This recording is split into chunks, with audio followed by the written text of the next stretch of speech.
Terima kasih sudah klik video ini. Selamat datang di channel The Purbas. Apa kabar kalian hari ini? Semoga semua dalam keadaan sehat walafiat, dan semua urusan kalian berjalan lancar. Kalau ada yang saat ini sedang terbaring sakit, semoga segera diberi kesembuhan dan bisa beraktivitas kembali. Untuk video hari ini, saya akan membawakan cerita yang berasal dari Korea Selatan. Cerita ini berkaitan dengan penggunaan sosial media yang berakhir mengenaskan. Ada juga Hayati di sini, yang duduk manis dan katanya penasaran dengan kasus ini. Tanpa menunda lebih lama, mari kita masuk ke cerita.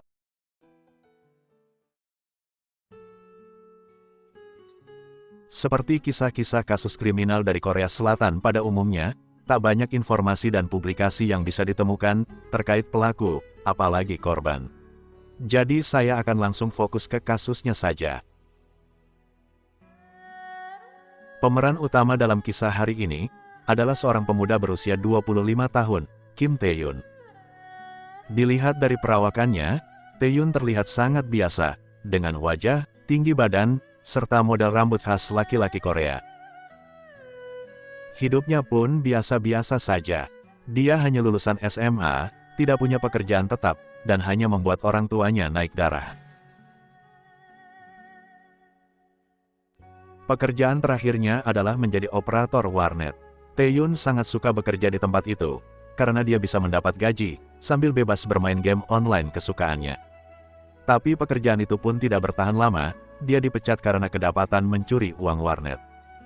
Tae-yoon juga beberapa kali pernah mengalami insiden buruk karena tingkahnya sendiri. Selain dipecat dari pekerjaannya sebagai operator warnet karena mencuri, dia juga pernah didenda karena meneror dan melecehkan orang lain di media sosial. Insiden yang tampak remeh, tapi sangat berkaitan dengan kejahatan sadis yang akan ia lakukan. Sejak remaja, pemuda kelahiran tahun 1996 ini sangat kecanduan dengan game online. Dia menghabiskan waktu hampir 24 jam di warnet untuk bermain berbagai game online. Tidak pulang ke rumah kalau uangnya belum habis, makan, minum, dan tidur di warnet. Suatu hari di awal tahun 2021, ketika sedang bermain game, Tae-yoon berkenalan dengan seorang perempuan secara online. Untuk perempuan ini kita sebut saja namanya Hana. Perempuan 25 tahun itu juga senang bermain game online. Perkenalan mereka berawal saat Hana bergabung ke dalam grup yang sama dengan Tae-yoon sebagai anggota komunitas game online di media sosial. Ketika Tae-yoon mengajaknya kenalan, Hana menyambut dengan ramah, dan mereka kemudian sering menghabiskan waktu main game bersama. Bagi Hana, Tae-yoon hanyalah salah satu teman pria yang bisa main game bersamanya, tak lebih. Berbeda dengan Tae-yoon, yang perlahan-lahan mulai baper dan jatuh cinta. Namun sayang, cintanya tak berbalas. Hana menolaknya secara halus, dan mengajak Tae-yoon untuk tetap menjalin pertemanan. Sampai di sini, mungkin kita menganggap masalahnya sudah selesai, begitupun Hana. Dia mengira Tae-yoon bisa move on dan mereka bisa kembali berteman seperti biasa. Akan tetapi, Tae-yoon tidak menerima cintanya ditolak.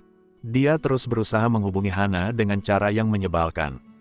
Membombardir lewat telepon, SMS, chat, dan voicemail, yang pada akhirnya membuat Hana terganggu dan memblokir Tae-yoon dari kontak HP dan semua akun media sosialnya.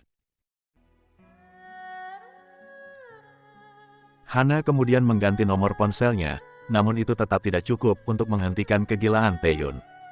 Dilandasi obsesinya, Tae-yoon berhasil mengetahui nomor HP Hana yang baru, dan kembali meneror pujaan hatinya itu. Dia bahkan membuat berbagai akun medsos palsu untuk mengawasi setiap pergerakan Hana. Berkali-kali Hana ganti nomor HP dan berhasil menemukan akun medsos palsu Tae-yoon dan memblokirnya, tapi berkali-kali pula, berkat ketekunannya, Tae-yoon bisa mendapatkan nomor HP Hana yang baru, dan membuat akun bodong lainnya. Hingga suatu hari, Hana memutuskan untuk sementara tidak menggunakan HP dan tidak aktif lagi di media sosial. Hal itu membuat Tae-yoon frustasi akibat obsesinya, yang tidak berhasil mengetahui apa yang sedang dilakukan Hana, di mana Hana, bersama siapa Hana, tidak ada satupun hal yang dia ketahui tentang Hana. Tae-yoon akhirnya stres, frustasi, dan kehilangan akal sehatnya. Menurutnya, Hana sangat jahat.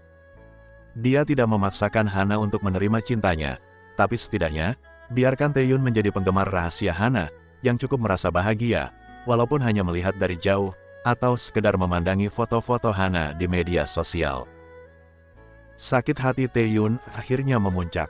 Dia sangat marah dan berencana untuk membunuh perempuan idamannya. Langkah pertama yang dia lakukan, adalah mencari alamat lengkap tempat tinggal Hana. Taeyun mengerahkan semua akun medsos bodongnya untuk mencari detail-detail informasi mengenai Hana. Untungnya bagi Taeyun, walaupun Hana tidak aktif lagi di media sosial, namun perempuan itu tidak menghapus atau menonaktifkan akunnya.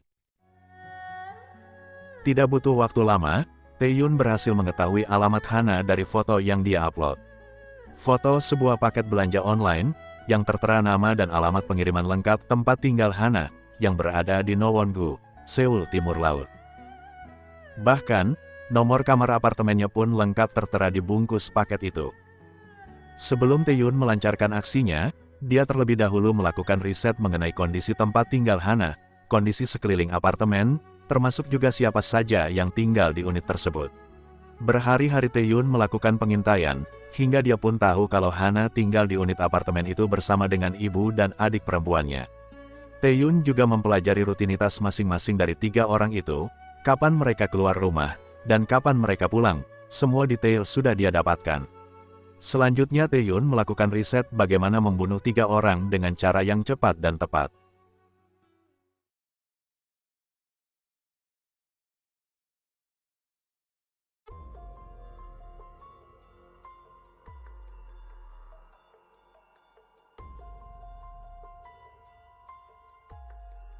Pada tanggal 21 Maret tahun 2021, Taeyun datang ke warnet tempat Hana biasa bermain game, sekitar 220 meter dari gedung apartemennya, tapi Hana tidak berada di tempat itu.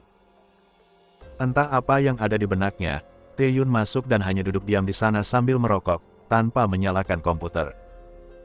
Sepertinya dia sedang mengumpulkan nyali dan memantapkan niat untuk melaksanakan rencana jahatnya. Sebatang rokoknya habis, Taeyun bangkit berdiri dari kursi warnet, dan melangkah mantap menuju apartemen Hana. Begitu tiba di depan pintu kamar apartemen tersebut, Taeyun memencet bel dan menyamar sebagai seorang pengantar paket. Dia kemudian berkata dengan suara lantang, menyebutkan ada paket untuk Hana. Sebuah suara dari dalam menyahut dan berkata, "Taruh saja di depan pintu, terima kasih." Suara itu bukan suara Hana yang menjadi sasaran utamanya. Taeyun tahu itu adalah adik perempuan targetnya yang sedang sendirian di rumah. Dia sudah hafal siapa saja yang menghuni apartemen tersebut. Taeyun pun membalas ucapan adik Hana dan mengatakan kalau dia akan pergi. Namun dia hanya bergeser 1 langkah dan merapatkan tubuhnya ke dinding, tak sampai 1 meter dari pintu. Kurang lebih semenit kemudian, adik Hana membuka pintu untuk mengambil paket tanpa sadar ada bahaya mengintai. Di saat itulah, secepat kilat sekuat tenaga, Taeyun menerobos masuk dan mendorong tubuh adik Hana. Setelah pintu tertutup, bahkan sebelum remaja itu sempat berteriak, Taeyun membacok lehernya hingga ambruk seketika. Korban pertama berhasil dihabisi. Di dalam keheningan, Taeyun sabar menunggu berjam-jam hingga korbannya benar-benar kehilangan nyawa karena kehabisan darah. Hingga malam pun tiba, ibu Hana akhirnya pulang dari kerja. Wanita itu tersentak melihat kondisi apartemennya yang penuh darah. Tapi sebelum otaknya selesai mencerna situasi tersebut, Taeyun muncul dan langsung membacoknya. Sama seperti sebelumnya, Taeyun duduk tenang sambil menyalakan sebatang rokok, dan menyaksikan ibu Hana meninggal perlahan-lahan. Kini sudah ada 2 korban, sisa 1 lagi, Hana si target utama. Taeyun tahu kalau Hana saat ini pasti sedang main game online, tapi ternyata Hana merubah kebiasaannya, dan Taeyun tidak tahu di warnet mana perempuan pujaan hatinya itu sedang main. Tapi tak apa-apa, Taeyun sudah memperhitungkan itu semua dan hanya perlu menunggu sebentar lagi. Benar saja, 1 jam kemudian, Hana pulang. Gadis itu masuk ke rumah dan langsung mendapati pemandangan yang mengerikan. Taeyun ternyata sebelumnya sengaja meletakkan jasad adik dan ibu Hana di depan pintu masuk, supaya Hana langsung melihat hasil perbuatannya begitu membuka pintu. Berbeda dengan korban sebelumnya, kali ini, Taeyun membiarkan Hana melihat dulu mayat ibu dan adiknya sebentar. Ketika Hana sadar bahwa ibu dan adiknya sudah dibunuh dengan keji, dan saat ia menyadari kehadiran Taeyun dari belakang, Hana tak sempat berteriak atau menyelamatkan diri. Pemuda itu membacoknya sampai tewas. Setelah membunuh 3 orang itu, Taeyun memutuskan untuk sementara tinggal di apartemen korbannya. Dia minum soju, masak dan makan di dapur, serta tidur di sebelah 3 jasad korbannya seperti tidak terjadi apa-apa. Selesai sudah misi Taeyun, sakit hatinya juga telah terpenuhi. Satu hal terakhir yang akan dia lakukan adalah bundir. Tapi Taeyun belum tahu dia mau bundir dengan cara apa. Mau minum deterjen cair atau larutan pembersih lantai, pasti rasanya tidak enak. Mau motong urit nidir, pasti rasanya sakit. Taeyun kemudian berkeliling sekitar ruangan mencari spot untuk gantung-gantungan, tapi tidak ada tempat yang pas. Taeyun frustasi lagi. Ini bocah waktu kecil tidak pernah pergi ngaji, maka dari itu saat dewasa gampang sekali frustasi. Sambil terus memikirkan cara bundir yang enak dan nyaman, Taeyun terus berada di apartemen itu berhari-hari kemudian, makan, minum, tidur, berak, sambil sesekali melihat wajah pujaan hatinya yang sudah tak bernyawa. 4 hari kemudian, di tanggal 25 Maret tahun 2021, teman-teman dan keluarga Hana khawatir, karena tidak melihat dan tidak ada kabar dari Hana dan ibu serta adiknya. Mereka menelepon ke polisi dan minta untuk dilakukan pemeriksaan ke tempat tinggal 3 wanita itu. Saat polisi berhasil mendobrak pintu apartemen, mereka terkejut melihat ruangan yang penuh darah. Di hadapan mereka, terbaring 3 jasad perempuan, bersama 1 laki-laki yang sedang berbaring santuy. Kim Taeyun langsung ditangkap, dan saat diinterogasi, Taeyun menceritakan semua perbuatannya, mulai dari perkenalannya dengan Hana, sakit hatinya, rencana pembunuhannya, hingga detail perbuatannya di hari eksekusi. Dia kemudian didakwa atas 3 pembunuhan berencana. Jaksa menuntut Kim Taeyun dengan hukuman mati, tapi hakim malah berpikir kalau hukuman mati terlalu ringan untuk pemuda bengis ini. Dalam pernyataannya di muka sidang, Kim Taeyun mengakui semua kejahatan dia lakukan secara sadar karena sakit hati. Dia mengaku bersalah dan menyesal, serta minta maaf kepada keluarga korban. Di akhir sidang, Kim Taeyun memohon kepada hakim, agar dia dijatuhi hukuman mati. Namun hakim kemudian menjatuhkan vonis hukuman penjara seumur hidup kepada Kim Taeyun, tanpa ada kemungkinan untuk mendapatkan pembebasan bersyarat. Hal unik dalam sejarah pun terjadi, di mana seorang terdakwa mengajukan banding atas vonis hukuman penjara seumur hidup, supaya diganti menjadi hukuman mati. Banding Kim Taeyun ditolak, vonisnya tetap sama, hukuman penjara seumur hidup tanpa ada kemungkinan pembebasan bersyarat. Mungkin maksud dan tujuan hakim ada benarnya. Kim Taeyun akan menghabiskan sepanjang sisa hidupnya di penjara dengan lebih menderita, menanggung beban rasa bersalah, dan dihantui bayang-bayang Hana beserta ibu dan adiknya. Saran Mimin, sekalian di dinding selnya, dipasang poster wajah korban-korbannya, biar makin gila ini orang gila. Buntut dari kasus ini, sejumlah ekspedisi di Korea Selatan setuju untuk tidak mempublikasikan nama, alamat, dan nomor telepon di bungkus paket, demi keamanan dan privasi.